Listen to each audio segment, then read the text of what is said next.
Yeah. Go. Okay.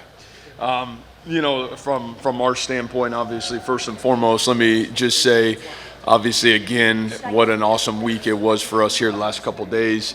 No matter what the result was, this experience for our 18 to 22-year-old student athletes to come here and be a part of this journey.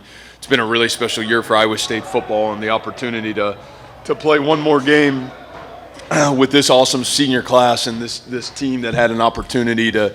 It's rewritten history every step of the way, and to be able to put a great exclamation point on it tonight was really awesome. So really proud of our team. Thank the world of Coach Cristobal and obviously that Miami team, but great opportunity for us to finish the season the right way.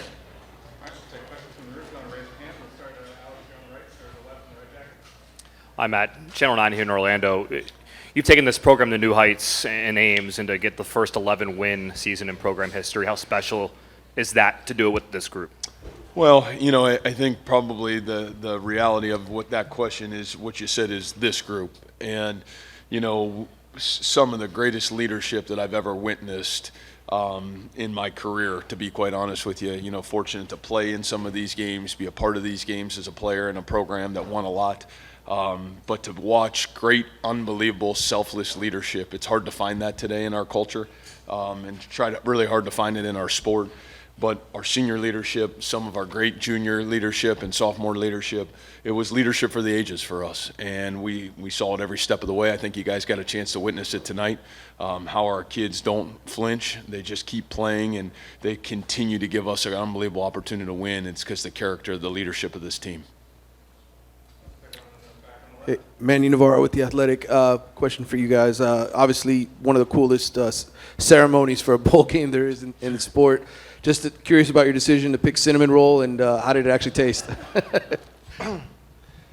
I really like cinnamon rolls, so when I heard about the choices, that was my immediate go-to, and it tasted better than I thought it was going to taste. So to answer your question.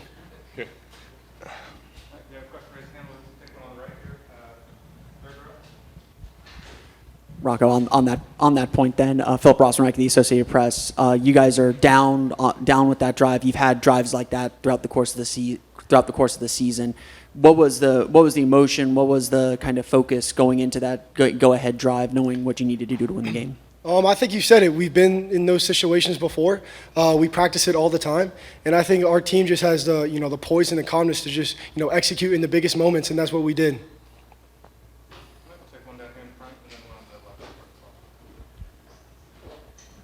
Coach, obviously during the game, this was an exchange with a lot of offense and a comeback at the end. I cover UCF. I saw it happen there at Ames. There were other places, a lot of close games. You mentioned the events throughout the year being stuff you guys learned from.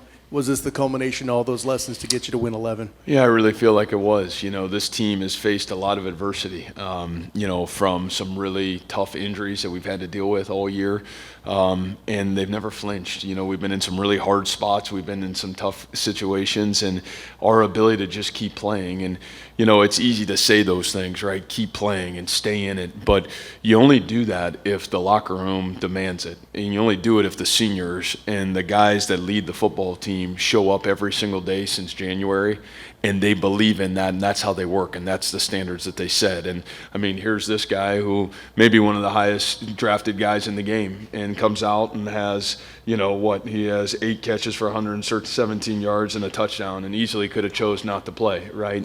And the reality of it, you had Bo Freeler, who is one of the great leaders I've ever seen in our program, a 2-time captain, and what that guy has meant to Iowa State football, and who this guy is becoming, and his loyalty that he's given to Iowa State football. And so when you have a locker room and your best players demand it every day, it's pretty easy for everybody else to fall in line. And we're really fortunate because in our locker room, our best players demand greatness every day since January, and really you've seen it in some really tough moments. So we're really proud of them and really grateful for our guys.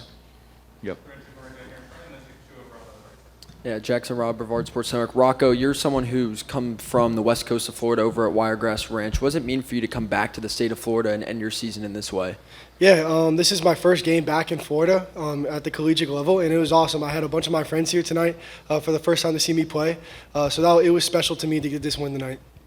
We'll take two of the last two on the end of the row there, and then we'll go to the second. Yeah, Matt, I'll ask about Bo. Tough to see the way it ended for him. How is he doing right now, and what's his legacy now that his career is over at Iowa State? Yeah, I think anytime there's an injury, that's tough. But as you guys that have covered us know, that Bo has fought through injury for every single game he stepped on that field for the last 3 years. There's no greater warrior that has given everything, his body, his heart, his mind, his soul, to a program than that player has. And obviously it's devastating that, it ends in, probably a half early for him. But Bo's going to be so special in life. Somebody is going to gain somebody really, really special out there. And I've coached a lot of players, and that doesn't demean any of our great players because we've got a lot of great ones. But, man, what that guy has stood for, his selflessness, his ability to give more of himself, even his body, to this program, it's nothing short of incredible. So he'll go down as one of the great leaders of all time in this football program, and he should be considered that forever. For Jalen, has it hit you yet that it's over, and kind of go through maybe what going through your mind, that decisive drive there at the end, the big catch you had down the right sideline? Yeah, we'll go with the drive first. We've been in that position multiple times, and I know Rocco trusting me and the team trusting each other. And since January, we put ourselves in those situations to be able to be ready for those moments. So when that time comes, we were ready for it. And hasn't hit me yet. I love this team so much. I love Coach for everything he's done for me. This team means the world to me. And there's no better way to go out but than a champion.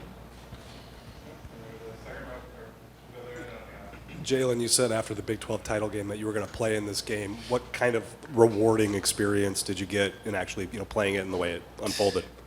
Yeah, it's meant the world to me. For me to be able to be a leader on this team and guys trusting me and listen to me, I had to play for them. And those guys come in every day and look up to me. And if I wasn't gonna play, then that's not what leaders do. I feel like so. To be able to play in this game and be able to go out there one last time with this team means everything to me. As a reminder, please raise your hand if you have a question. We don't know you're asking one, so you raise a hand, then we'll get a mic to you. Go ahead. Hi, Coach. You talked a lot about how last year's bowl game was a leaping off point for this team. How can a similar kind of mechanism take place for this year heading into 2025? Yeah, I think that's a great question. Obviously we're going to have a lot of work to do, right? I think because it's a brand new team, and you're losing leadership for the ages. What you hope, and in real football programs, is, I don't know if you can still build them today, but I hope you can. That the reality of it is that the next group learned from the great leaders, and they've got the ability when it's their turn to pick up and continue to lead what greatness looks like. And, you heard this guy talk.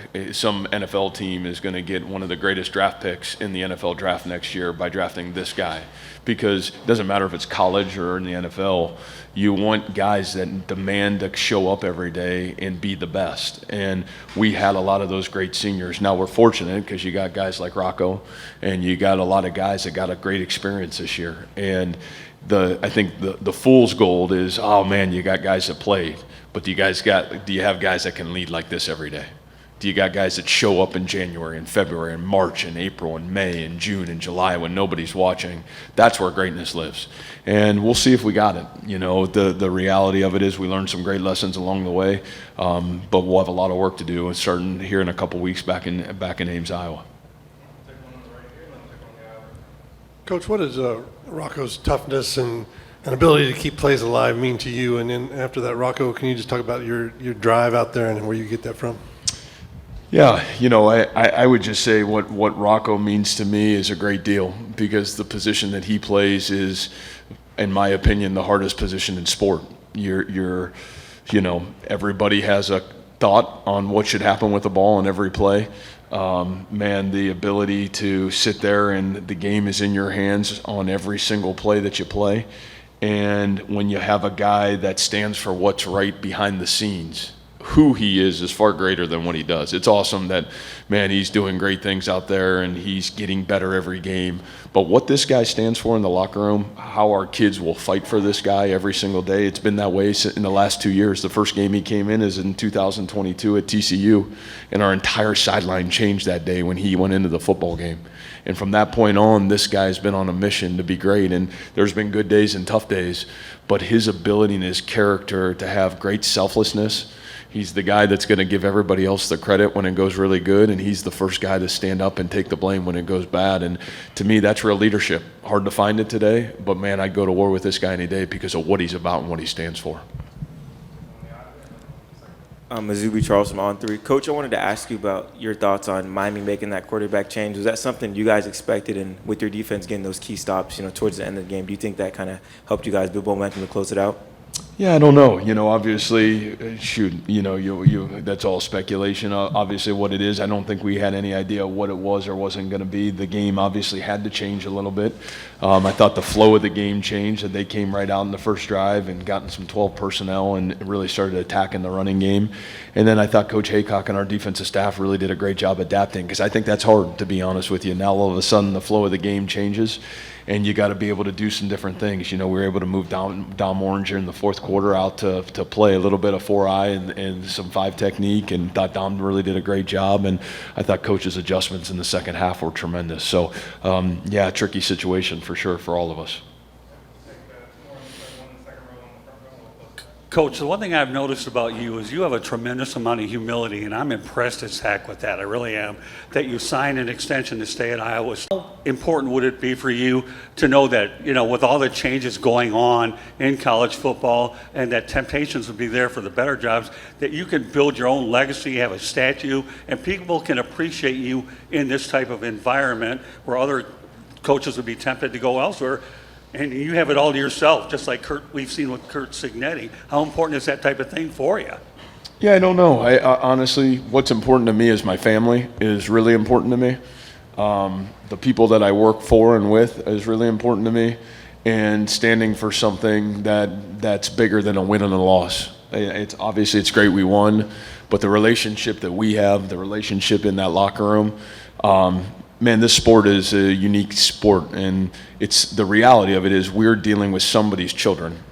They're 18 to 22 years old, and our job is still we've all forgot it, but our responsibility is to take a young man to become a man. And the fact that parents trust myself and our coaches to be able to do that, it's my responsibility. So the fact that we get to do that, man, it means a lot to me. I don't take it lightly, and really just grateful to be able to do what I do every day and don't think about the rest of it. So I appreciate the question.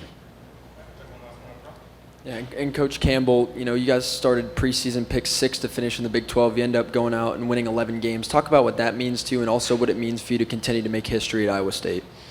Yeah, it's been a really unique journey here. I've said this before, it's so many people, when we took the job and we came to Iowa State, I think said, man, you're going to go to the coaching graveyard. And to be able to now 9 years later, be able to sit here and look what these young men stand for and what so many before them have done. 2017 and David Montgomery and Joel Lanning and Alan Lazard, and then Brock comes along and what he was able to do and elevate with Breece Hall and Charlie Kolar and Chase Allen and Will McDonald and some great players. And now to be able to sit here today and, man, they're going to talk about Jalen Knoll forever, and they're going to talk about Bo forever, and they're going to talk about Rocco forever. There's just a lot of great value, and to be able to do that with great people, Coach Haycock, a great coaching staff, and to be able to do it with so many great leaders that believe in each other. And again, this is still team sport. It's not tennis and it's not golf, and there's nothing wrong with those sports. But this is about team and getting everybody to believe in something bigger than yourself. It's one of the great rewards, and we're just really fortunate to be able to do it here at Iowa State. Thank you, guys. Thank you.